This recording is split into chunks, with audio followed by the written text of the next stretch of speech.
Сәлем достар, бұл құпия каналы, сіздермен бірге Альфия.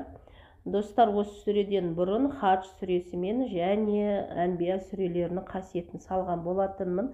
Егерде көрмеген болсаңдар, сол видеоға өтіп қарап алсаңдар болады. Видео ұнаса, лайк басуды ұмытып кетпеңіздер. Достар, қазір Мүминун сүресінің қасиетін айтатын боламын. Мүминун сүресі Құранда 23-ші сүре. Егерде кім Мүминун сүресін күніне бір рет оқып жүретін болса, онда Алла тағала ол адамның мінезін көркем етеді. Ол адамның мінезі түзеліп, түзеу жолға түсіп, және Алла тағала